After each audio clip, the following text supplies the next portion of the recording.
Yo tout le monde, aujourd'hui une nouvelle vidéo pour vous parler du Scarache de la marque VFC.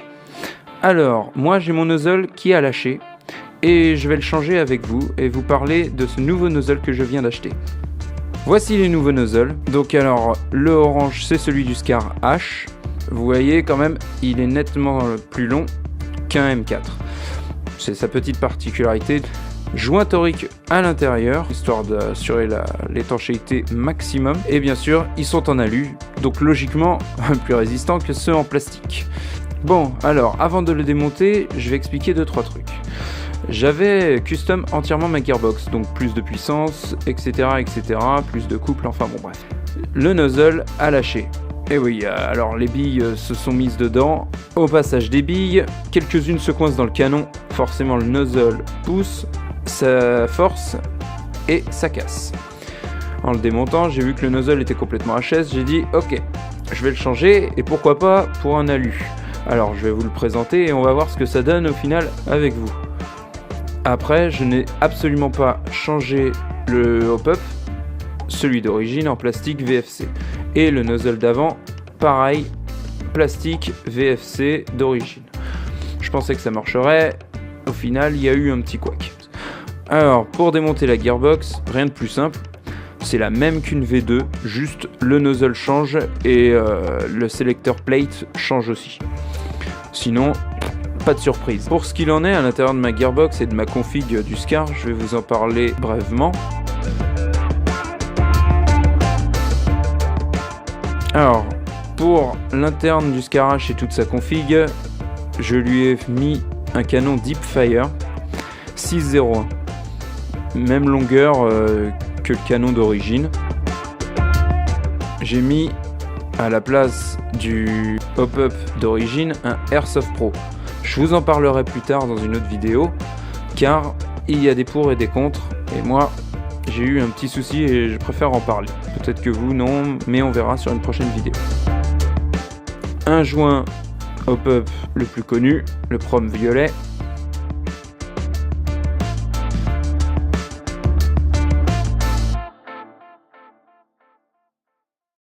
Pour en revenir sur la gearbox, faites attention quand vous la démontez, c'est le moment un peu délicat. Je le rappelle, en général, le ressort peut sauter, donc il faut y aller délicatement, tenir bien le cylindre pour pas qu'il saute, et y aller tout doucement avec, comme moi, soit avec un petit tournevis. Vous voyez le ressort, parce que je le retiens, mais sinon il peut partir très vite. Mon ressort, c'est un Mad Bull M120. Je trouve qu'il fait son taf, c'est un bon ressort pour moi. D'ailleurs, cette gearbox est assez résistante pour de la marque VFC.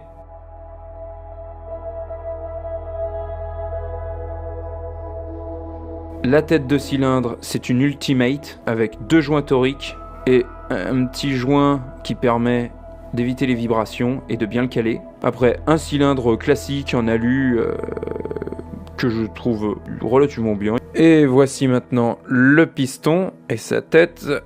Si j'arrive à l'enlever, voilà. Alors, toutes les dents sont en acier. J'utilise ça pour la résistance, au moins ça fiabilise la réplique.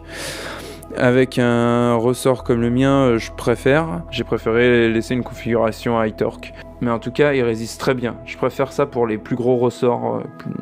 J'ai pas enlevé la première petite dent, où j'en ai pas choisi un avec une dent en moins.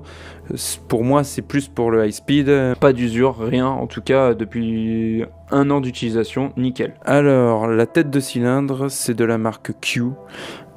Elle fait très très bien son taf, l'air est nickel dedans, une bonne pression, le joint il fait son taf aussi, et entièrement en alu sur roulement à billes. Après c'est du basique, c'est pas genre avec des cônes à l'intérieur pour vraiment échapper la moindre petite parcelle d'air, mais en tout cas je suis assez satisfait.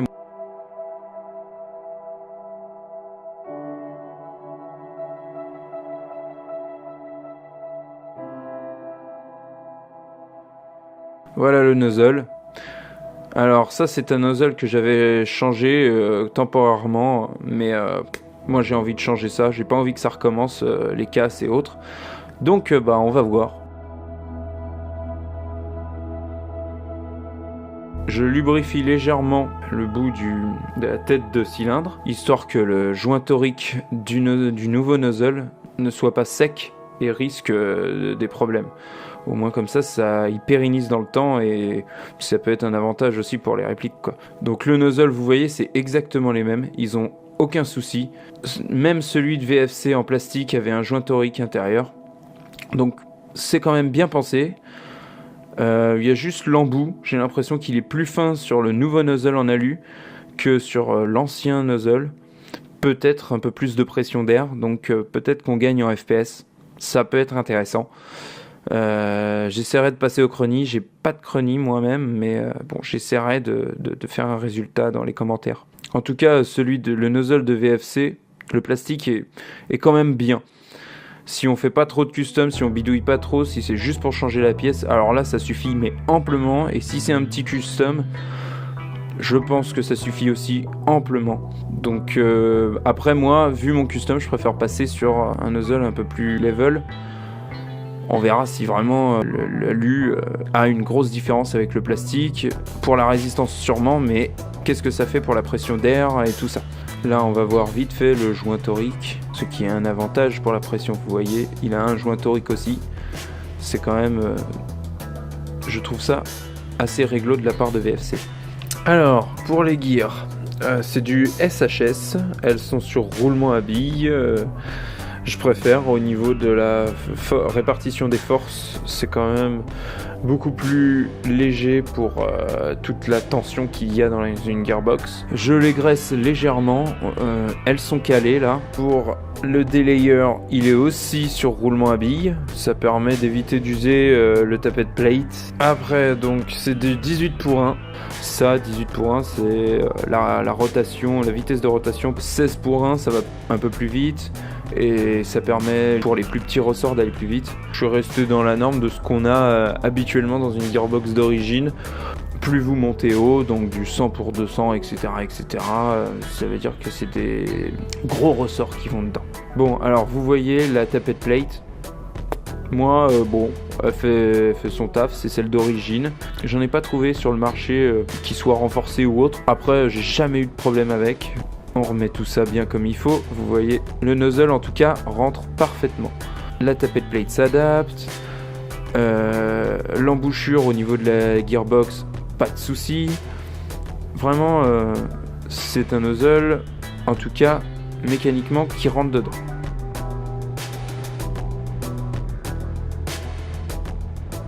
Alors vous voyez, le nozzle rentre vraiment très bien. Je n'ai aucun souci d'incompatibilité. Vous voyez, même l'ancien nozzle, il n'y a vraiment pas de différence. J'ai regardé les cotes et tout, pas de souci. Nous allons voir après pour la pression d'air, si vraiment ça change quelque chose ou pas. Enfin, le but c'est de ne pas empirer, ça c'est sûr. Pour le contacteur, c'est un contacteur de la marque Modify. Alors c'est un contacteur de base, j'ai pas cherché plus loin, j'avais pas envie de me prendre la tête sur cette réplique à essayer de mettre des MOSFET intégrés à la gâchette, machin, enfin bon bref. J'ai quand même voulu le mettre en câblage argent, câblage basse tension. Ça correspond très bien à mes attentes. Alors c'est sûr que j'ai pas une réactivité de fou malade décomplexé de la gâchette, mais bon, je suis pas non plus un gros joueur d'airsoft qui cherche absolument la grosse performance, le dernier cri en technologie, etc. Je veux juste que ma réplique elle fonctionne tip top, qu'il n'y ait pas de soucis et que les pièces soient facilement changeables. Je vais vous dire ce que j'ai lu un peu partout à droite à gauche sur les forums au niveau de la gearbox VFC pour le Scar H. C'est que les contacteurs M4 qu'il y a avec MOSFET intégré, en général, il faut faire des tout petites modifications parce qu'ils sont légèrement trop grands, ils rentrent pas dans les cases ou des fois les vis même ne sont pas en face. Repercer un circuit imprimé ou quoi que ce soit, pas très chaud. Après, je suppose qu'il y en a un qui doit être compatible avec cette gearbox, c'est une V2, mais bon, il y a toujours des petites différences entre les marques, etc., etc. S'il y en a un de compatible, bon, je sais pas lequel, et j'ai pas été chercher plus loin.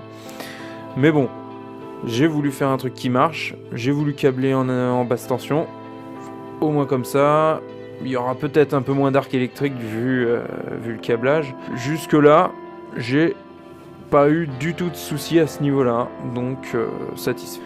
Voilà, là on remet le ressort et on va pouvoir après remonter la bête et tester.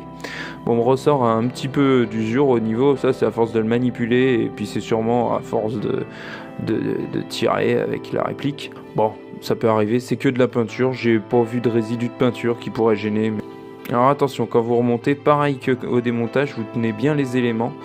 Parce que sinon, quand ça saute, après, ça vous enlève tout, c'est chiant. Aidez-vous vraiment d'un tournevis.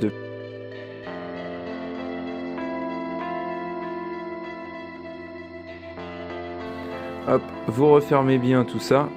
Faut que les trous des bushings correspondent bien aux engrenages. Des fois, ça peut bloquer. On va voir si le nozzle passe. À mon avis, il n'y a pas de souci. Je comprends pas pourquoi il y aurait un souci. Avant, il y avait des bushings. J'ai décidé de les enlever et de les remplacer par des bearings. C'est des Modify 6 mm type M4 et autres. Gearbox version 2 comme d'hab. Enfin voilà, donc il n'y a vraiment pas de souci à se faire là-dessus. Attention, des fois il y a des petits soucis d'adaptabilité au niveau de la profondeur. Moi, vous voyez, ça sort un petit peu, ce qui fait que des fois c'est pas terrible avec la selector plate. Et bien sûr, pour agrémenter le tout, un moteur Guarder, le fameux moteur Torque Up, enfin, on va dire que c'est une bonne moyenne, mais qui peut tirer des bons gros ressorts. Pour moi, je trouve que c'est un moteur qui il peut aller aussi vite et tirer des bons gros ressorts, mais en équilibre. C'est pas genre il va extrêmement vite, ou il tire pas des extrêmes gros ressorts. Non, c'est une bonne moyenne, et il est vraiment réactif. Et même avec une gâchette basique, sans gestion électronique ou autre, il est quand même bien réactif ce moteur. Avec le câblage argent se fait naturellement, c'est nickel. Enfin, moi je demande pas des gros customs, mais je demande que ça fonctionne bien. Et pour ma part, ce moteur fait une bonne réactivité.